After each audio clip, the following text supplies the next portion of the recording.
magaalada Caynab ee xarunta gobolka Saraar waxaa maanta si ballaaran lagu soo dhaweeyay gudoomiyaha cusub dhawaan madaxweynaha Jamhuuriyadda Soomaaliland oo soo magacaabay gobolkan waxaana dadweynaha aad u tiro badan oo iyo gaadiid ay wataan ay kaga hortageen meel 30 kiiloomitir dhanka galbeed ka xigta magaalada Caynab waxaana dadweynaha aad u tiro badan uu kala hadlay meel fagaara oo ah barxadda hore ee aqalka gobolka looga taliyo waxaana halkaas ugu horreynba ka hadlay qaar kamid ah cuqaash iyo xagaradka gobolka Saraar iyo mas'uuliyiinta gobolka uga soo horeeyay kuwaas oo gudoomiyaha ku soo dhaweeyay gobolka iyadoo barasaabka cusubina uu shacabkii soo dhaweeyay uga mahadnaqay soo dhaweyntiisa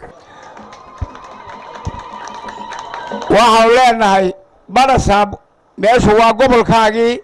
aad dhistay aqal kale aynu hor taaganahay waa kuwii aad dhistay waa kuwii nalaga kaa bedelay waa kuwii aad nagaga tagtay waxaanu kugu soo dhaweynaynaa aad iyo aad iyo aad qalbi furan maskax baa lagugu tuhmayaa maskax baa kugu jirto oo lagugu tuhmayaa tulkaa kugu tuhmayaa midaad hidda tirsanaysaayoo midaad hidda tirsanaysaa jirta oo halkan marka aad tirsiintaadii la waday la gaarsiiyey tiina inay kugu soo maaxdo oo aad wax ku maamushaa lagaa sugayaa dhowr meelood buu soo maray tanaagna wuu ahaa aad iyo aad baan kugu soo dhaweynaynaa gobolka Saraar waxaanu kaaga mahad celinaynaa adigoo aan qubaysan oo fadhiisan inaad kaamamkii iyo dadkii gobolka oo ku soo dhaweynayay intiiba aad soo dhaweynayso dadkii kaamamka qaybtii soo kici weydan baa joogtay qaybtii kalena halkan ay joogtaa inta dabadeed barakacayaasha waxaan leeyahay xukuumadda xisbiga kulmiye ayaa ilaahay idinku gargaaray oo idin garab qabatay waqtigii ay abaaraha baahsani dhaceen may jirin axsaab macaarada oo maanta iyo maalintii idin gacan haysaa may jirin waad maqlayseen baaqa iyo fariinta uu diray barasaabka cusub isagoo aan kabaha iska bixin ee arkay muraayada ka arkay dadkoodii dalxumaysan ee isii dadkiina dalxumaysan wuxuu soo qabo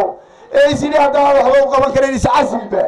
waxaan ka baqayaa qof aydan garanay abtirsiyeesa garanay isirkiisa garanay ciidu ka soo jeeda aydan garanay xawriga ku wada ila ka raacdan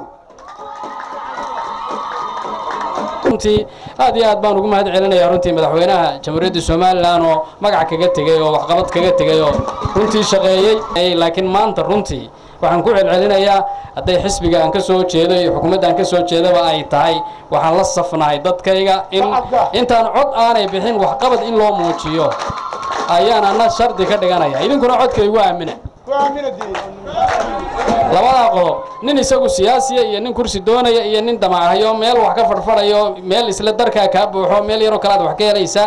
iyo nin isagu guriba isagu day wax waxaynaya oo baahiba hayso waxa la eegi maayo laakiin jamhuurka iyo halka u badan tihiin iyo inta aqliga leh iyo inta wax fahmaysa iyo inta meel dheer wax ka arkaysa intaaba waxaan leeyahay igu aamino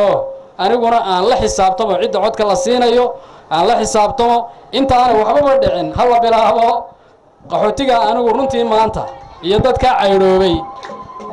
waxaan aad u doorbidayaa wixii loo qaban karo in loo qabto sidoo kale gudoomiyaha cusub gobolka Saraar intii aanu soo gaarin xafiiska gobolka Saraar waxa uu midmid u tagay kaamamka kala duwan ee ku nool yihiin barakacayaasha kala duwan ee gobolka Saraar isagoo u ballan qaaday in wixii karaankiisa la qaban doono caawinta dadka masaakiinta iyagu kaamkaasi ku nool